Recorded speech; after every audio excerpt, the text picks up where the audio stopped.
Bueno, tema 6, la disciplina. Comenzamos con un tema nuevo y que no os gusta, no es muy bonito, sobre todo el título, pero veréis que tiene su parte buena, positiva y necesaria. La disciplina forma parte de las vivencias inevitables y necesarias en la Iglesia. Digo inevitable porque somos humanos, ¿vale? Nadie es un ente especial en la Iglesia, un ser infalible. Todos tenemos el viejo hombre presente en nuestra naturaleza mientras estemos aquí en el cuerpo y por lo tanto caemos, desobedecemos, nos rebelamos, etc. Ahora, no quiero decir con eso que todos los creyentes que pertenezcamos a una congregación, pues que vayamos a estar sometidos a disciplina alguna vez en la vida. Afortunadamente, la mayoría de los casos de los creyentes, de los hermanos, la inmensa mayoría han pasado de este mundo a la presencia del Señor, no habiendo pasado por esas circunstancias de disciplina aquí en la tierra. Es decir, no tener que llegar a tomarse medidas drásticas como son en ciertos momentos la disciplina. Lo que me refiero es que, al decir inevitable, es que mientras estemos aquí, mientras la Iglesia siga aquí en la tierra, pues no va a desaparecer esa contingencia, ¿de acuerdo? Es algo que ocurrirá y que estamos expuestos a ello. Insisto, afortunadamente es de muy escasa frecuencia. Ahora, necesario, he dicho que era inevitable y necesario. ¿Por qué? Pues porque hay que corregir y restaurar situaciones, conductas, comportamientos, a fin de que se cumpla lo que vimos como algo fundamental cuando hablamos de la Iglesia. ¿Para qué está la Iglesia? Y especialmente los dones en la Iglesia, pues para edificación y provecho del cuerpo. Así que siempre mirando con ese objetivo, edificación y provecho, pues habrá que estar al tanto de ciertas circunstancias, comportamientos, situaciones, como digo, que habrá que quizás pues tomar medidas y corregir. Así que se tratan de medidas, por tanto, que van a ir encaminadas a mantener y proteger principalmente el testimonio del pueblo de Dios. Y acordaros que el Señor habló a Moisés severamente cuando no actuó bien allí en la roca, ante la peña de Oreb, cuando cogió y golpeó la roca en vez de hablar, y le dijo: porque no me habéis santificado delante del pueblo. Es decir, el testimonio que dais de mí, como me hacéis quedar delante del mundo, de la gente del pueblo, no es lo oportuno, no ha sido la forma propia ni propicia. Y vamos a propiciar, por tanto, atención oportuna a quien esté en un camino de error espiritual. Bueno, hay que decir que la disciplina nunca es motivo de gozo y no debe producir el morbo de lo merecido, toma, se lo merecía, por esto, por aquello, y todos somos capaces de sacarle una lista a cualquiera que tengamos al lado, le sacamos una lista de cuántas cosas se merecía y cuántas cosas hizo para recibir el palo, ¿no? Que es como muchas veces enfocamos y vemos a nivel humano el tema de la disciplina. Pensando en esto me acordaba del caso que habla el profeta Abdías en su corto capítulo, en su corto libro, un solo capítulo, pero cómo habla Abdías de Edom, que es Esaú, hermano de Jacob, y cómo se alegraba él y cómo se regocijaba cuando veía los juicios de Dios sobre el pueblo de Israel por su idolatría, por su mal proceder, etc., y que justamente el Señor castigaba a Israel y venían otras naciones, y era la forma en la que pues azotaba a su pueblo, y así Edom, que era Esaú, como una nación hermana, se gozaba y disfrutaba. Cómo están cayendo, la que le están dando. Dice, y aún así, si alguno de ellos se escapaba y salía por los caminos, los pillabais en una encrucijada y vosotros los hacíais caer. Fijaros, ¿no? Pues no debe ser motivo de gozo, nunca debería ser motivo de gozo. Solamente habrá motivo de gozo cuando los resultados de aplicar la disciplina sean fructíferos en cuanto al objetivo que se busca cuando se aplica. Si se pone en disciplina a alguien, el objetivo siempre va a ser que haya arrepentimiento, que haya confesión, que haya cambio, que haya restauración, que haya al fin y al cabo una mejor condición respecto al estado inicial antes de la disciplina. Ha habido un crecimiento, un progreso, un beneficio. Eso va a ser el único motivo de gozo realmente de la disciplina, los buenos resultados que dé, pero nunca la disciplina en sí y el tener que poner a alguien en disciplina. Dice Hebreos capítulo 12, versículo 11, dice, es verdad que ninguna disciplina al presente parece ser causa de gozo, sino de tristeza, pero después da fruto apacible de justicia a los que en ella han sido ejercitados. Así que fijaros que la disciplina por sí no produce gozo, es imposible que produzca gozo, ni el hecho de la disciplina ni los métodos de disciplina. Ahora, los resultados sí, cuando son óptimos, cuando se consigue el buen objetivo con el cual se ejerció, entonces sí, después da fruto apacible de justicia. Se ha hecho, la justicia ha quedado manifiesta en lo que en ella han sido ejercitados. Si no se producen esos efectos, no significa que la disciplina se haya ejercido en vano o que haya fracasado, que se haya aplicado mal. Porque la persona puede haber sido, por ejemplo, un falso creyente. Y la disciplina lo que hizo al ejercerse fue evidenciarlo. Pues mira, esta persona tuvo una conducta, un comportamiento impropio, se le puso en disciplina y al final, ¿cuál fue el resultado? Restauración, mejoró, cambió, hubo arrepentimiento, hubo crecimiento después, no. Al final acabó peor incluso. ¿Y eso por qué? ¿Que la disciplina falló? No, lo que pasa es que la disciplina lo que hizo fue manifestar que realmente no era del Señor. Puede ser que sea un creyente también que no acepta ciertos trazos bíblicos, los caminos que entendemos que la Biblia traza para nuestra vida y mantiene una actitud y una conducta que no van a anular su salvación, porque hay la salvación, el que es salvo no perderá la salvación, pero sí va a perder gran parte del gozo de la misma y muchas bendiciones. En tal caso, la disciplina no fracasó cuando se aplicó. Quien fracasa, en cierto sentido, es el que recibe la disciplina, que no supo actuar con sabiduría, no hubo en esa persona humildad para restaurar su situación. Por eso cuando dice, hemos leído, pero después da fruto apacible de justicia, en lo que en ella han sido ejercitados, es que es un ejercicio de reconsiderar, de recapacitar, de entender esto por qué, esto para qué, esto cómo ha sido, cuál es la situación realmente, y ser sincero y humilde delante del Señor y con uno mismo. En esos casos no nos vamos a gozar en los resultados, cuando no se ha obtenido un buen resultado. Lo que sí podremos o deberemos es reconocer que era el paso necesario para el bien de la persona y de la congregación, porque estamos guardando el testimonio del Señor y de la congregación. No cabe duda que la disciplina es ejercida por hombres que todos somos falibles, todos estamos sometidos a poder caer, a fallar.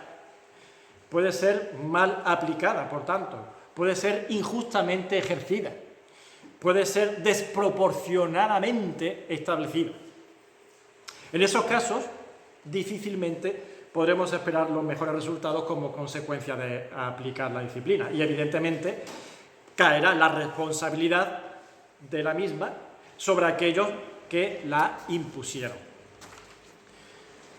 En este caso, que digo, solamente la madurez de la persona que reciba la disciplina, en casos que sean, como he dicho, desproporcionada, injusta, de mala forma, la persona a la que se vea sometida a esa forma de disciplina, su madurez espiritual, es la que,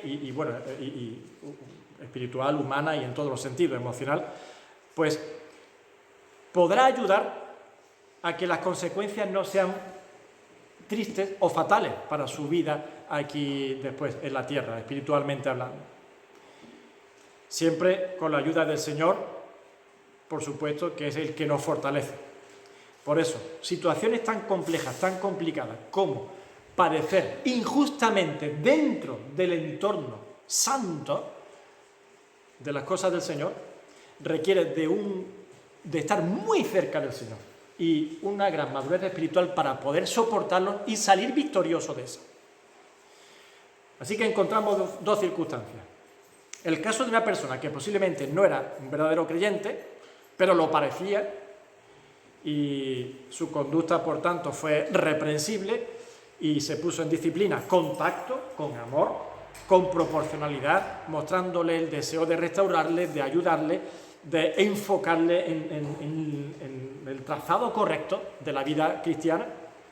Y sin embargo, esa persona responder con rechazo, entendiendo que era una agresión contra ella, que había algo contra ella personal, lo que sea, etcétera, etcétera, a pesar de que toda la manifestación era distinta, es decir, es por amor, es por tu bien y es por el bien del nombre del Señor, de la gloria del Señor, del testimonio de la Iglesia y tuyo mismo.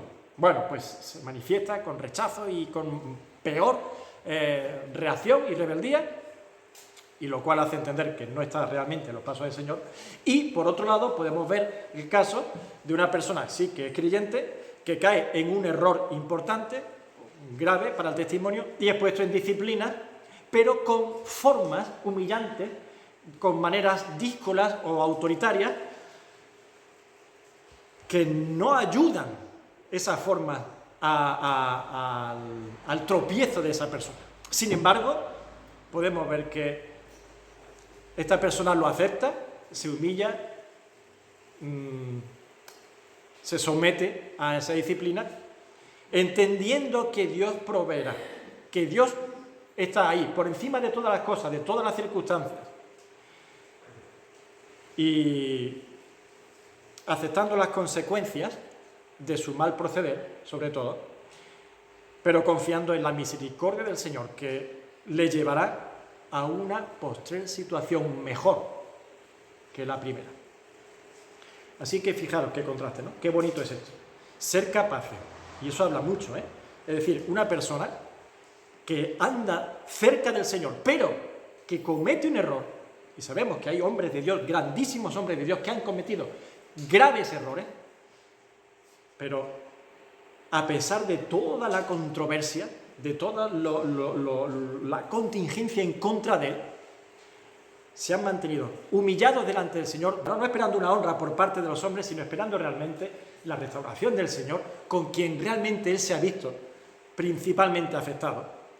Y entonces su preocupación no es que mi fama, cómo me ven o cómo quedo ahora delante de la gente, sino cómo he quedado delante del Señor. Así que no le importa el tiempo ni las maneras, le importa quién, que es el Señor, y qué condiciones tengo ahora con él. Encontrarse en paz con Dios, reconciliado con Dios, perdonado por Dios, aceptado por Dios.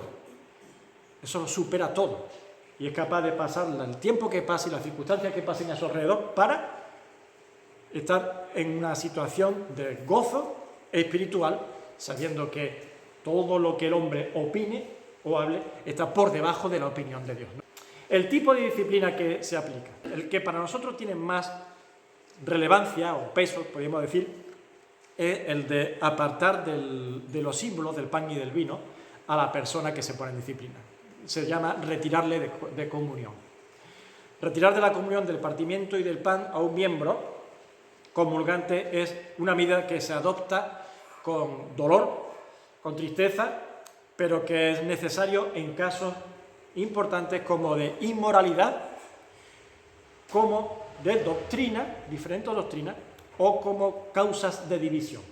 Una persona que cause división, que venga con una doctrina diferente a la que la palabra del Señor enseña, o un caso de inmoralidad, serán puestos fuera de comunión, se le apartará de la participación de la mesa del Señor. Se entienden como casos graves estos porque traspasan ciertas líneas rojas que realmente resultan infranqueables, que afectan muchísimo al testimonio y que suponen motivo para separar del símbolo de comunión entendiendo que la comunión principal, no la simbólica, sino la principal, que es en el Espíritu, ha sido alterada, afrentada y contristada. El Señor advierte en su palabra, en Efesios capítulo 4, versículo 30, dice: y no contristéis al Espíritu Santo de Dios, con el cual fuisteis sellados para el día de la redención. Así que la comunión principal, la esencial, que es la auténtica, la real, la que tenemos unos con otros por el mismo Espíritu, se ve alterada, afrentada por nuestro pecado, inmoralidad, otra doctrina o causa de división, graves casos que contristan realmente al Espíritu Santo. Ante eso pasamos a cómo afecta a nuestra representación. No vamos a estar representando una cosa que no es congruente con la realidad. No es la única forma de disciplina, se establecen otras formas de llamada de atención, podríamos decir, dependiendo los casos o las circunstancias, y son modos de hacer recapacitar o exhortar al hermano.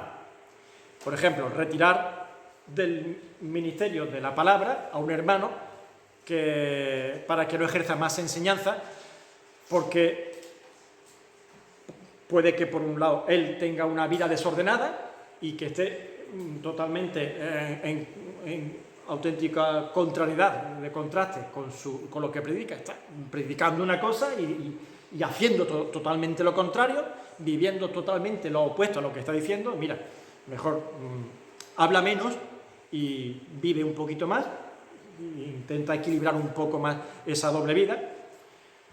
No llegan a ser pecados de inmoralidad, pero sí afecta al testimonio, ¿no? Y el que te señalen con razón, como dice la palabra. Una cosa es que te señalen, porque la gente siempre nos van a señalar por algo, otra cosa es que te estén señalando y con razón, y entonces eso afecta después a tu autoridad a la hora de enseñar.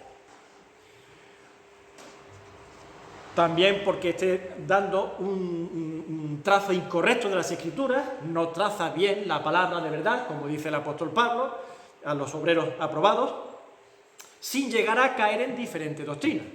Todo esto es importante. Una cosa es traer una doctrina distinta a la que dice el Señor. Otra cosa es que dentro de la sana doctrina se están dando pinceladas, trazadas que no aciertan. Y oye, no acierta una vez, no acierta otra vez, y comete ciertas desviaciones o errores que hay que decir, mira, es que no tiene las cosas claras. Aprende primero, fórmate primero y enseña después. Y lo mismo es que el Señor no tiene para ti el tema de la enseñanza. Es que porque seas hombre en la congregación no tienes por qué ser enseñador. No a todos los hombres les he dado a enseñar. La forma y las condiciones de proceder. Primera de Tesalonicenses capítulo 2 versículo 11. Primera de Tesalonicenses 2, 11. Así como también sabéis de qué modo, como el Padre a sus hijos, exhortábamos y consolábamos a cada uno de vosotros. Está escribiendo el apóstol Pablo, le escribe a los tesalonicenses, y fijaros qué bonito lo que le dice. Así como también sabéis de qué modo, como el Padre a sus hijos, exhortábamos y consolábamos a cada uno de vosotros. La forma de un padre hacia un hijo entraña cariño. No es como el de un funcionario de prisiones con un preso. En los dos casos puede haber intransigencia, pero en los dos casos no hay cariño. No creo que un funcionario de prisiones tenga un cariño hacia un preso. Puede haber una mejor relación en base ya al tiempo que pasen juntos, pero el cariño de un padre con un hijo no lo tiene un funcionario de prisiones con un preso. Así que, como lo presenta el apóstol, es como un padre con sus hijos, deseando el bien, el cuidado, el tacto para no dañar, solo corregir. La idea es no hacer daño. ¿Que le duele? Pues a lo mejor le duele. Normalmente la corrección no entraña placer ni gusto alguno. Pero el objetivo no es el daño, el objetivo es corregir, y se hace con esa intención y cuidando de no producir el daño. Nunca se ejerce desde el plano de la superioridad ni infalibilidad, como he dicho. Primera de Corintios capítulo 10, versículo 12. Una frase corta, pero lapidante. Así que el que piense estar firme, mire que no caiga. El que piense estar firme, lo estoy Estoy muy firme, muy convencido, muy seguro. Sí, sí, pues dice el apóstol, cuidado, mira, que no caigas.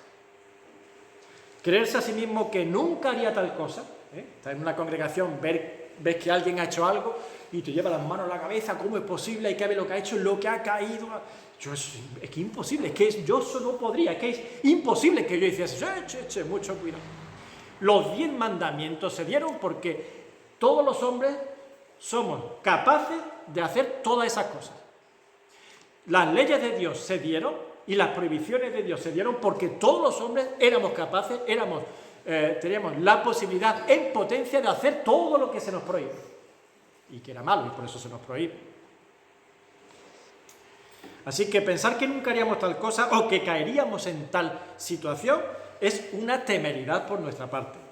Es no conocer la capacidad, por un lado, que tiene Satanás contra nosotros y no conocer la soberanía de Dios a la hora de decidir dejar al diablo actuar para probarnos si él quiere.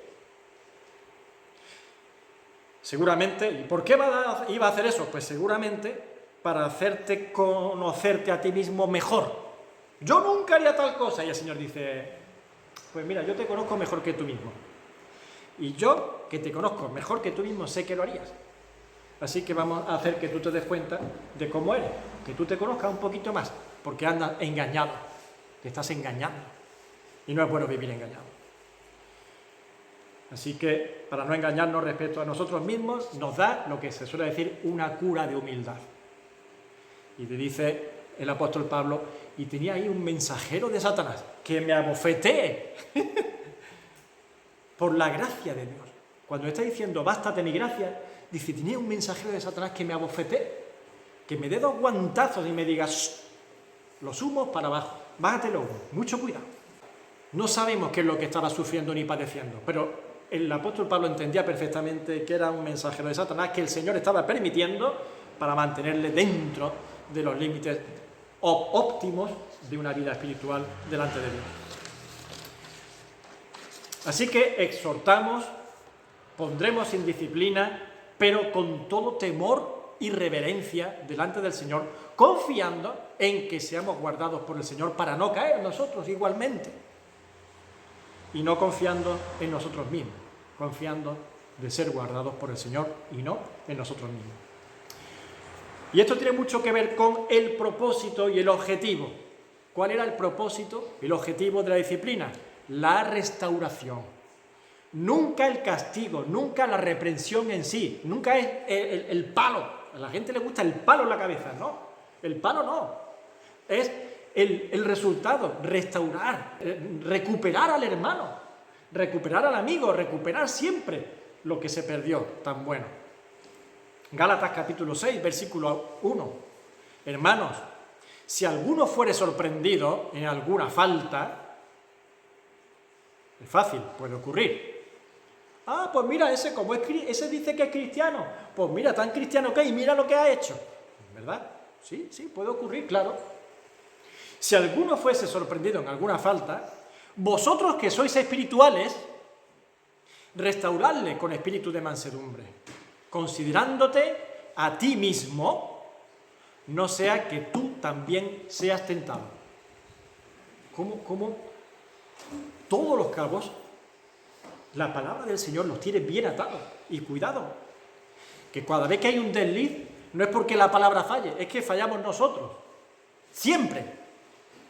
A la hora de vivirla, a la hora de interpretarla, a la hora de leerla, a la hora de muchas cosas. Siempre el fallo está en nosotros, pero el Señor lo tiene todo muy bien atado.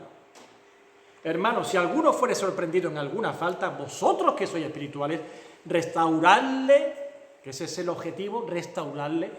¿Cómo? Con espíritu de mansedumbre, no a palazos. Considerándote a ti mismo, mirándote, pensando primero en ti.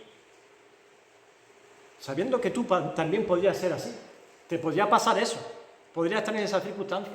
Es decir, considerándote a ti mismo, no sea que tú también seas tentado. Es interesante cómo el apóstol apela a la madurez del creyente, refiriéndose con esos términos de vosotros que sois espirituales. la madurez del creyente, los espirituales. No dice que sois mejores, no dice que sois mayores, no dice que sois más importantes, no dice que sois infalibles, dice que sois espirituales. Es decir, viviendo y enfocando todo en la vida bajo el temor de Dios y delante de Dios. Cuando tú actúas en tu vida bajo el temor de Dios, es decir, entendiendo que estás siempre en la presencia de Dios y que todo lo que haces es trascendente y responsable delante de aquel que es el juez de todas las cosas, y que todo lo escudriña, que todo lo sabe, que todo lo examina, que todo, nada le puede ser oculto. Cuando tú vives de esa forma, amigo mío, andas de forma espiritual. Y si andas de forma espiritual, eres una persona espiritual. Vosotros que sois espirituales, que andáis con temor de Dios, que andáis como en la presencia de Dios, sabiendo que cada paso es delante de Él, para que Él sea el que os apruebe y no los hombres. Entendiendo que Dios puede estar desaprobándote, aunque el mundo te esté aplaudiendo, o entendiendo que Él puede aprobarte, aunque el mundo entero te esté desaprobando. Y tú andas respecto a Él. Esos son los espirituales. Pues bien, como decía, antes dije que ejerciéramos la disciplina, o que se ha de ejercer la disciplina, confiando en que seamos guardados por el Señor de no caer de la misma forma que ese hermano cayó. Entonces alguien podría decir, bueno, ¿qué pasa? ¿Que el Señor no guardó al hermano de caer y a ti sí te va a guardar? ¿Eso por qué? ¿Es que tú le caes mejor a él? ¿Es que ha hecho excepción de personas? Porque lo guardó también al hermano y te va a guardar a ti. No se trata de que el Señor guarde a unos y a otros no. Como hemos leído en este versículo, el tema de que sois espirituales es muy revelador. Se trata de que unos buscan el auxilio en el Señor y enfocan su vida de forma entregada a Él, dependiente de Él, y otros buscan más sus propios medios, en sus propias fuerzas, en sus propias maneras, sus formas, en su propia fortaleza.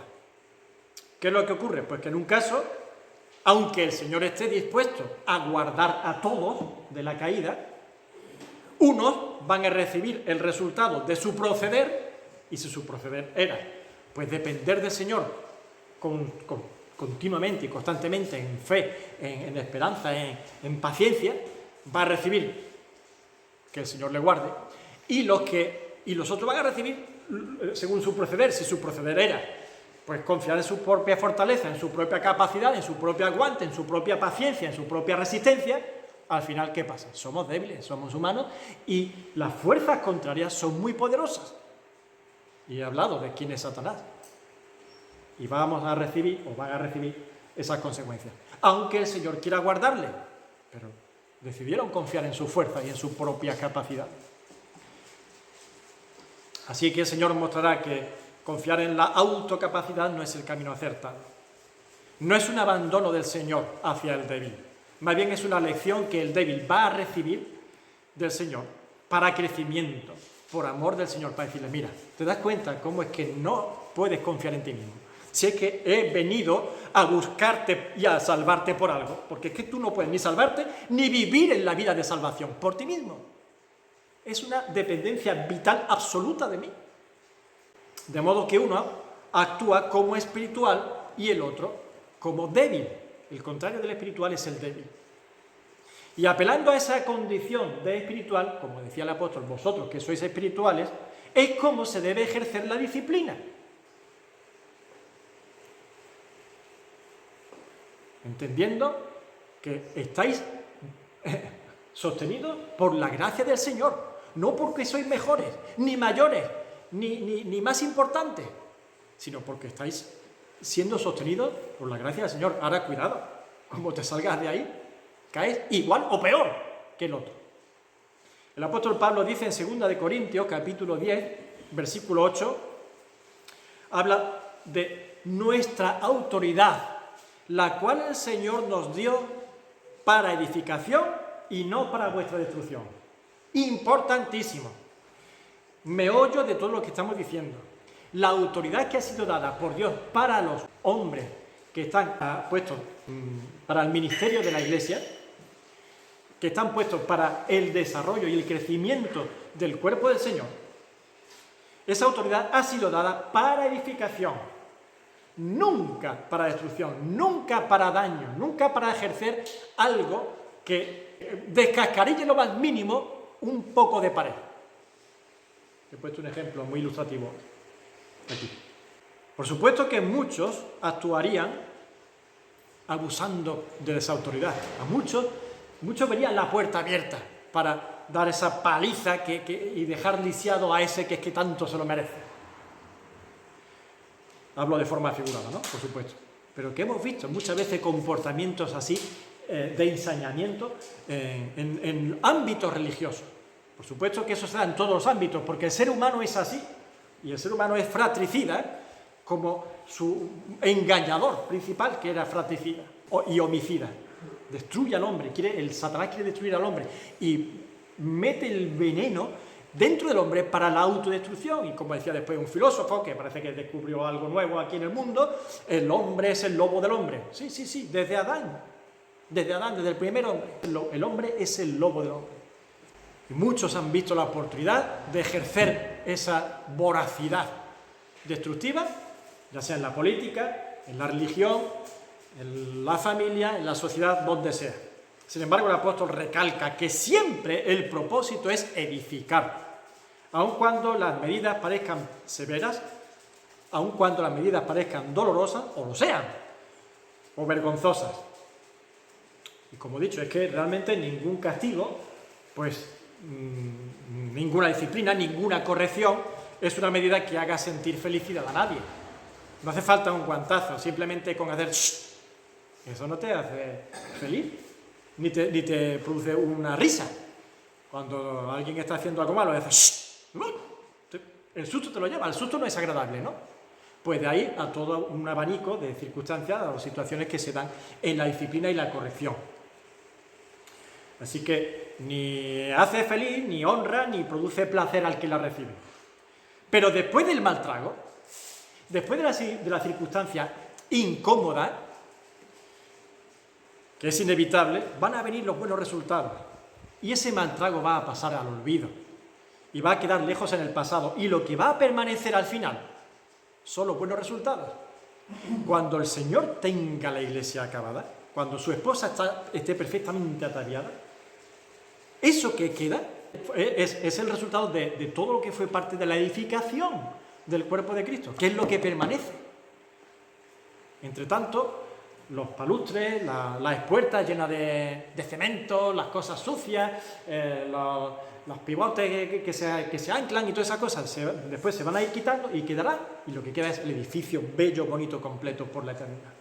Ahora nos vamos a parar en un tema, en un caso un poquito delicado, para el tema de la apologética, podríamos decirlo, ¿no? De los que atacan y defienden la Biblia. Mirad, no debemos movernos de un sentimiento de autoritarismo. Cierto, ¿verdad? Lo hemos visto, lo tenemos claro, y debemos movernos, o lo que nos debe mover siempre es el amor, para edificar. Muy bien. Y mirad, 1 Corintios, capítulo 4, versículo 14. No escribo esto para avergonzaros. Cuando está llamando la atención, está reprendiendo el apóstol, está reprendiendo a los corintios. Dice, no escribo esto para avergonzaros, sino para amonestaros como a hijos amados. Efectivamente, le estaba poniendo colorado, le estaba diciendo las cosas claras, le estaba poniendo las cartas sobre la mesa. Y allí estaba todo el mundo así, recibiendo una buena reprimenda del apóstol, diciéndole esto es así, así, así, soy esto, sois aquello, y había hecho esto y lo otro, con estas consecuencias.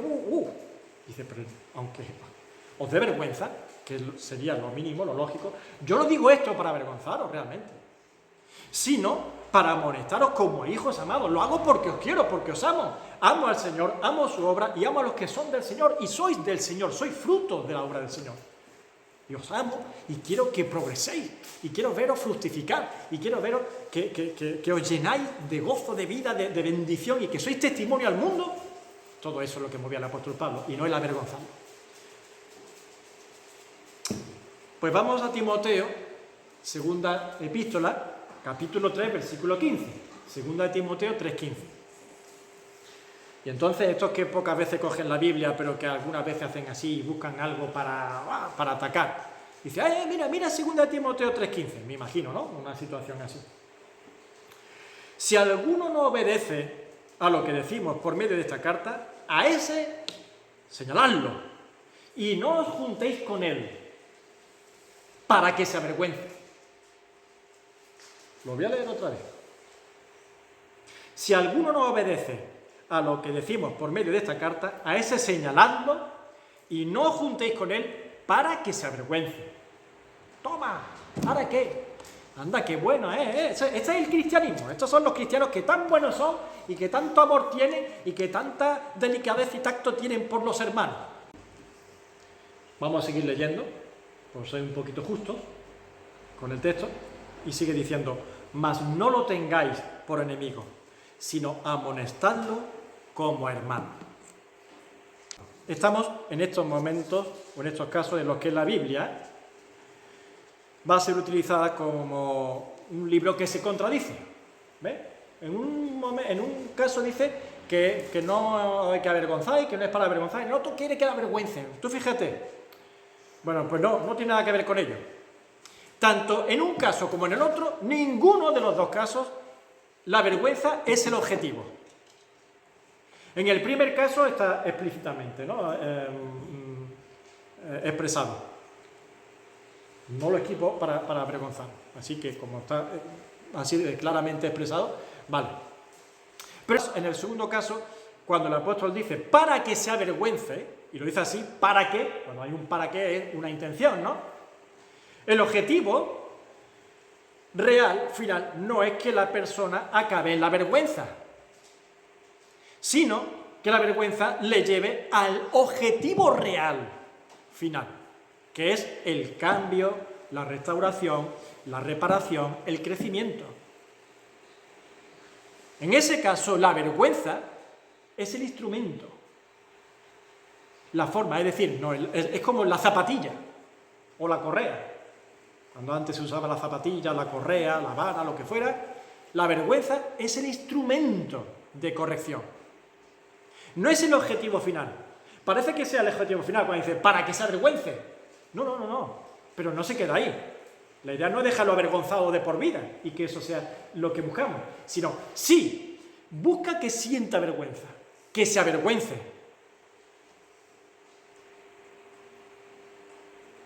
Lo voy a decir de otra forma.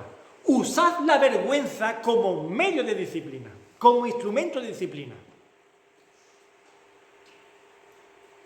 Así que ese para qué, que nos puede parecer que sea el objetivo, no es así, primero porque la palabra del Señor nos enseña a proceder así. En general, la palabra del Señor nos enseña al maltrato de la persona, a la vergüenza por la vergüenza, en ninguno de los casos. Y nunca enseñaría al Señor a amarás a tu prójimo como a ti mismo, si una de las cosas que enseña después es la vergüenza como objetivo final. Segundo, porque no es el proceder del apóstol Pablo. Y si leéis bien y estudiáis la carta, el apóstol Pablo tiene un cariño y un tacto especial para con los creyentes y con las iglesias del Señor, que es tremendo. Y tercero, porque en el propio relato lo que vemos es que lo que se busca ciertamente no es que haya vergüenza como objetivo final, sino como medio para hacer entender y corregir. De ahí que al final acaba diciendo, no lo tengáis como enemigo, o por enemigo, sino como hermano. Es tu hermano. Y con un hermano, ¿qué se hace? Se le quiere, se le ama, y se le busca, se le acerca y se le restaura. Así que lo que os estoy diciendo es que hay veces que quizás la disciplina sea, pues mira, vas a estar sin participar de los símbolos. Pero en otro caso va a ser la vergüenza. ¿Cómo era la vergüenza? Pues mira, señálalo, que es apartarlo. Apartado de vosotros. No, tú allí. Tú con nosotros no vas a juntarte ahora y te vas a quedar ahí sentadito. Y no ves. Eso le da vergüenza a cualquiera, ¿no? Al más enterado de la congregación. Pero quizás ese instrumento en ese momento, ese método, era el oportuno, el propicio, para conseguir que al final la persona, como con el niño, ¿no? Ahí, al rincón de pensar, al final piensa, recapacita y entiende. Así que dependiendo de la gravedad del asunto también, y de la reacción de las personas, así son las medidas que hay que tomar. La zapatilla, por poner otra vez el ejemplo, no siempre es necesaria. A veces solamente una frase a un hijo es suficiente. Y el hijo, ante la frase, que se diga, no, eso no, te he dicho que por ahí, bueno, pues coge y obedece. Pero hay hijos que, aún con la zapatilla, en su día, ni con zapatilla era suficiente. Y el niño, el caso era muy grave, grave como para usar la zapatilla, a lo mejor, estoy hablando de forma figurada, pero encima de que era muy grave, el niño todavía era más cabezón y más rebelde y no se retractaba de lo que hacía. Así que todo tiene una forma, ¿verdad? Casos más graves, menos graves, reacciones más entregadas o más rebeldes. Y por último vamos a casos que son irrestaurables. No tiene todo solución, no todo es solucionable. Y esa es la realidad. Tito, capítulo 3, versículo 10, y Mateo, capítulo 18. Tito, capítulo 3, versículo 10, dice: al hombre que causara divisiones, después de una y otra amonestación, deséchalo. ¿Vale? Al hombre que causare divisiones, después de una y otra amonestación, deséchalo. Las divisiones son una de las circunstancias más trágicas que hay en cualquier grupo de personas. Y en una iglesia, pues una congregación, pues especialmente más, porque es donde debería caracterizarse más el ambiente de amor, de unidad y de fraternidad, más que en un trabajo o en una comunidad de vecinos o que en cualquier otro sitio. Pues ahí tienes a esa persona o esos individuos que boom, boom, boom, que son una gotera continua, causando siempre roces, enfrentamientos, separaciones, discusiones, situaciones hostiles que al final nada más que van produciendo divisiones en la congregación. Y son siempre casos que se pueden identificar que es tal persona o tales personas. Y está diciendo el apóstol, con esa persona, no lo coge y le mete un puntapié de repente, amonéstalo. Pero después de una y otra vez de intentarlo, al final se ve que no tiene remedio, no tiene remedio. Ahora, deséchalo. Pues mira, no puedes seguir con nosotros. Tú por allí, nosotros por aquí, y ya está. Cada uno por su camino. ¿Vale? No vamos a decir que tú eres peor y nosotros mejores, no vamos a hablar ni de mejor ni de peor. Así no se puede vivir, ni en la forma en la que el Señor ha establecido la manera de vivir de una congregación. Es unión y amor. Esa manera no. Mateo, capítulo 18, dice lo siguiente. Vamos a empezar en el versículo 15. Por tanto, si tu hermano peca contra ti, ve y repréndele, estando tú y él solos. Si te oyere, has ganado a tu hermano. No se refiere que le has ganado una partida, de nada, que le has vencido, sino que lo has recuperado el amor que había entre vosotros, el filial, la relación, se ha restablecido la relación, has ganado a tu hermano.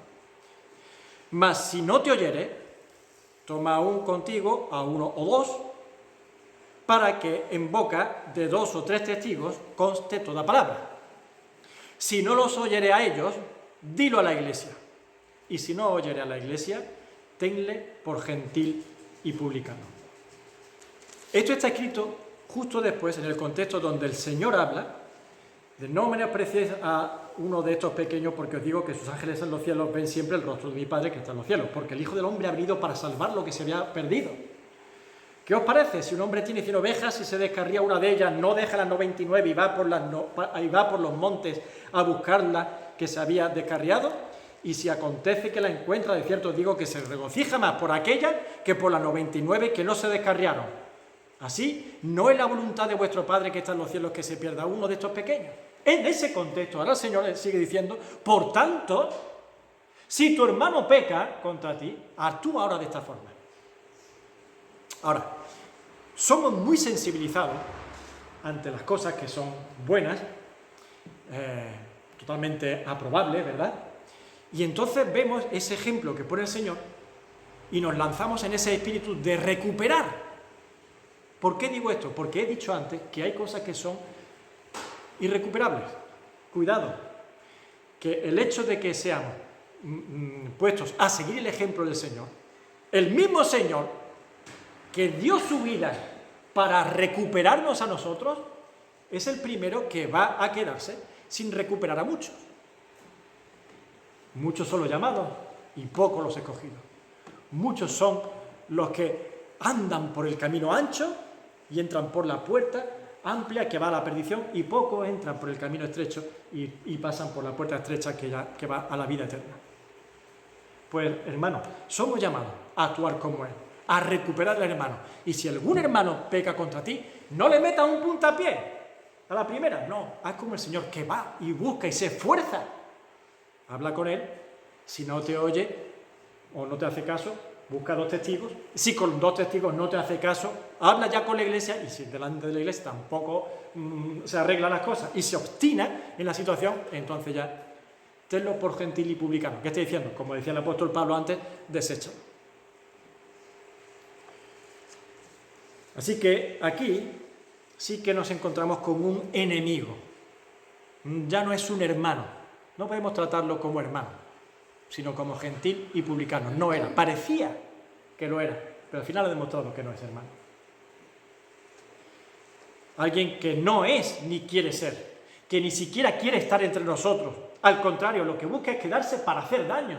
Y el apóstol Pablo lo advierte después a las iglesias: entrarán entre vosotros lobos rapaces que no perdonarán el rebaño, estarán entre vosotros y de vosotros saldrán, dice también, muchos de ellos así. En esa situación, pretender la restauración es inútil e incluso es impropio. No puedes intentar restaurar al lobo. Uno puede recuperar una oveja que se pierde, una oveja que se le parte una pata. Pero un lobo no lo vas a convertir en oveja sana, porque ni siquiera es oveja.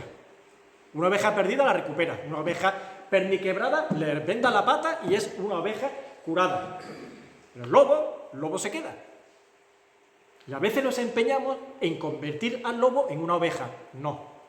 Aunque el lobo se vista de seda, el lobo se queda.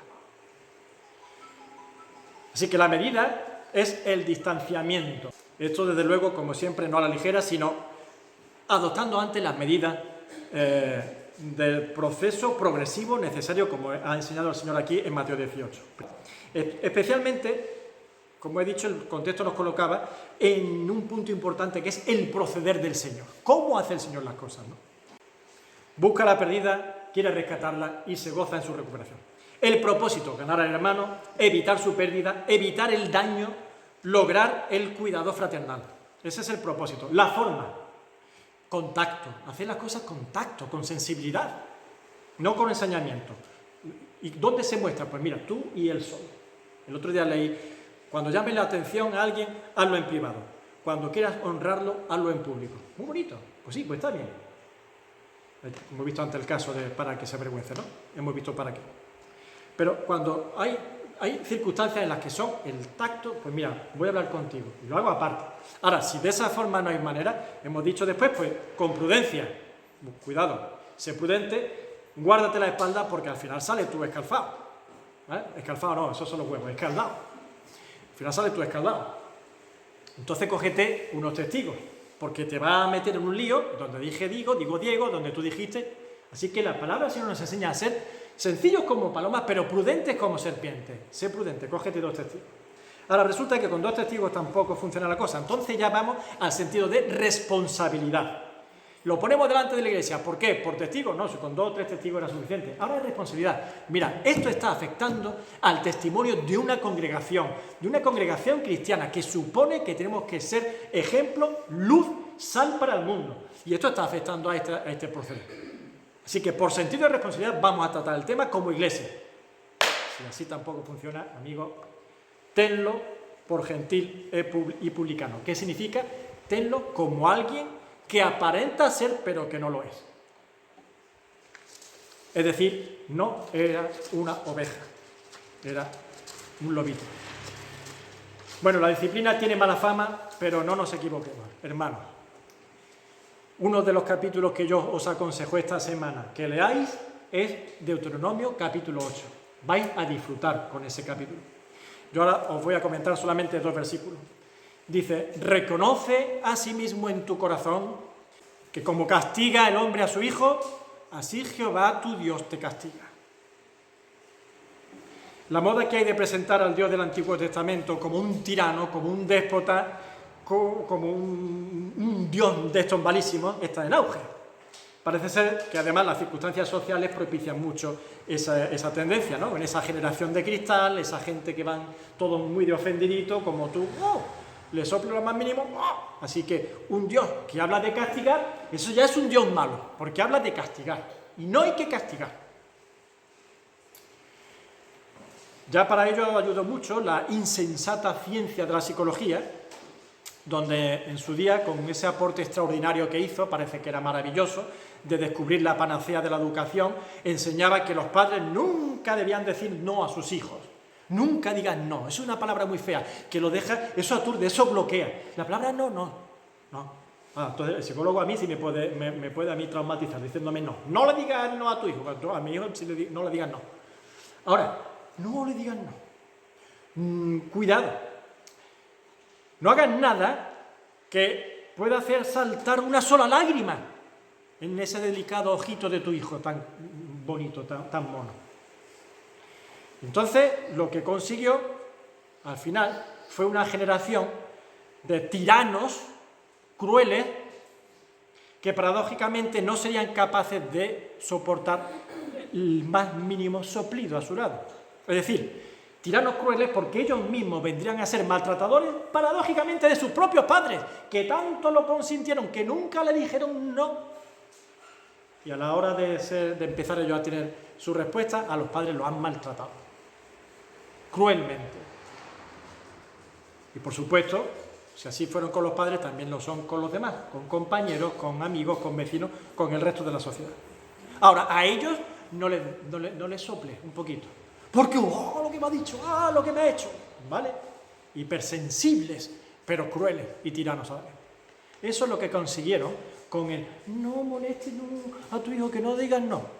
Y tenemos dos casos en la Biblia muy importantes: los hijos del sacerdote Elí, hombres impíos, sacerdotes impíos, a los cuales sus padres, el Señor le dijo, no los has estorbado, por cuanto no estorbaste a tus hijos, y has honrado más a tus hijos que a Dios. Vaya dos cosas, ¿eh? No estorbaste a tus hijos cuando hacían impiedades, y honraste más a tus hijos que a Dios. Primera de Samuel capítulo 2. Y después encontramos el caso también del rey David con su hijo Adonías. Primera Reyes capítulo 1, versículo 6. Y su padre nunca la había entristecido en todos sus días con decirle, ¿por qué haces así? El padre no lo dijo nunca, oye, ¿pero qué estás haciendo? ¿Pero por qué haces esto? Pero tú no te das cuenta de... No, nunca entristeció a su hijo. Su hijo era el hombre más feliz sobre la tierra con su padre. Nunca triste, con su padre era esa balsa de aceite para él, donde siempre era un hombre feliz. Y telita con lo que llegó a hacer Adonías, porque nunca fue entristecido por su padre. Colocarse en el lugar contrario a la educación, a la corrección, a la disciplina, conlleva fatalidad para el ser humano, tanto para el que lo consiente, como para el que actúa, como para todo el que lo padece a su alrededor. Y sigue el capítulo 8 de Deuteronomio diciendo: y te afligió, y te hizo tener hambre, y te sustentó con maná, comida que no conocías tú ni tus padres la habían conocido, para hacerte saber, propósito, aquí está el propósito, que no solo de pan vivirá el hombre, mas de todo lo que sale de la boca de Jehová vivirá el hombre. Queridos hermanos y amigos que nos puedan escuchar, muchos se quejan de la disciplina e insisten en el diálogo, en la paciencia, confundiendo el uso de esas dos medidas, el diálogo y la paciencia, que son buenas, por supuesto, al igual que también se confunde la disciplina con el maltrato y el ensañamiento. Cuando hablamos de disciplina no estamos hablando ni de maltrato ni de ensañamiento. Pues las medidas de paciencia y diálogo las confunden y entonces llegan a algo que no ofrece corrección alguna. Pero hay ocasiones, y más de las deseables, en las que una persona no logra saber. Con el diálogo, con la paciencia, la persona a veces no llega a saber, no llega a conocer. Estamos hablando de que conozcas, Que conozcas que cuando cruzas una carretera sin mirar a un lado y al otro, te pilla un coche y te mata. Y yo no quiero eso. Yo quiero que vivas y gozar de ti, disfrutar de ti y de tu vida. No quiero que un coche te mate. Por eso te corrijo. Por eso te disciplino. Y cuando te lo digo con diálogo y tengo paciencia y veo que vuelves a cruzar y veo que te has jugado otra vez la vida y que me llevas y me das el mal rato de mi vida, lo siguiente no es diálogo. Lo siguiente es un tortazo en el culo. Y así te vas a acordar. Y así vamos a ser felices los dos. Para hacerte saber. Una explosión de ira inapropiada por el cansancio, o por el hartazgo, o por haber aguantado innecesariamente o impropiamente. A veces tenemos paciencia, pero una paciencia impropia, innecesaria, que no era realmente paciencia, era simplemente casi un reto con nosotros mismos. A ver hasta dónde aguanto, voy a esperar un poquito más. No, al final explota, se te agota la paciencia y actúas explotando, y eso ya da lugar al maltrato, a la violencia, y eso ya no se puede considerar como disciplina ni corrección, sino como una venganza al final, como un ajuste de cuenta, como un resarcirse de lo que tienes dentro y que ya no aguantas más. Por eso nunca la disciplina debe ser el resultado de tu hartazgo, sino la forma de restaurar y de corregir. Así que el maltrato no lo manda Dios, más bien lo prohíbe. La disciplina, por tanto, va a ser correcta cuando los objetivos alcanzados son mayores y mejores que los medios que se han utilizado y los padecimientos que supusieron. Sí, lloré, me dolió, como dice aquí el Señor, me afligió, me hizo tener hambre en el desierto, pero ¿cuál fue el resultado? Conocí, para hacerte saber, para que conozcas que no solo de pan vivirá el hombre, mas de todo lo que sale de la boca de Jehová vivirá el hombre. Pues termino con el versículo de Joel, capítulo 2, versículo 13. Dice: rasgad vuestro corazón y no vuestros vestidos, y convertíos a Jehová vuestro Dios, porque misericordioso y clemente es, tardo para la ira y grande en misericordia, y que se duele del castigo. El castigo no es objetivo, el castigo es ganarte a ti. Pues corramos a las fuentes del amor.